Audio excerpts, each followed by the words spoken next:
ആട്ടും തുപ്പും കല്ലേറും വീടിന് പുറത്തിറങ്ങാനാവാത്ത തരത്തിൽ രാഹുൽ മാങ്കൂട്ടം MLA അടൂരിലെ വീട്ടിൽ തളച്ചിടാൻ ശ്രമിച്ചെടുത്തു നിന്ന് അദ്ദേഹം ഉയർന്നു പൊങ്ങി നിൽക്കുകയാണ്. തനിക്കെതിരെ ക്രൈംബ്രാഞ്ച് എണ്ണയിട്ട യന്ത്രം പോലെ പ്രവർത്തിച്ചുകൊണ്ട് തെളിവുകൾ ശേഖരിക്കാൻ നോക്കിയെങ്കിലും ഒടുക്കം കേസെല്ലാം പൂട്ടിക്കെട്ടേണ്ട അവസ്ഥയിലേക്ക് എത്തി.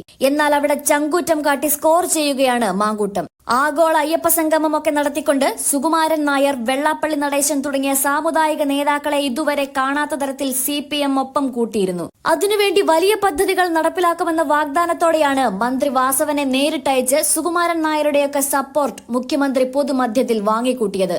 അതിനു പിന്നാലെ NSSൽ തന്നെ വലിയ ഒരു പൊട്ടിത്തെറിയൊക്കെ നടന്നു.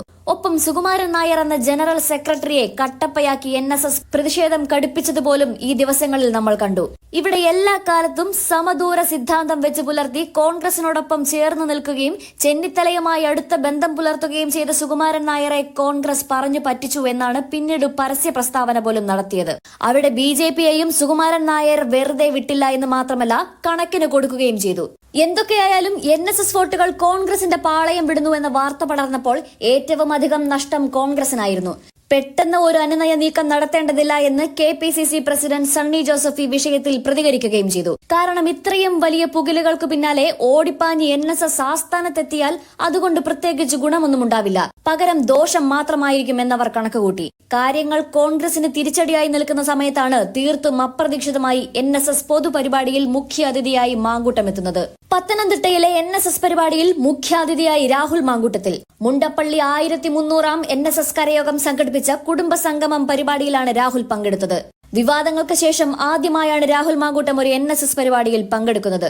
NSS അടൂർ താലൂക്ക് യൂണിയന്റെ ചെയർമാനും ഈ പരിപാടിയിലുണ്ടായിരുന്നു. ഞായറാഴ്ച രാവിലെയായിരുന്നു ഈ പരിപാടി നടന്നത്.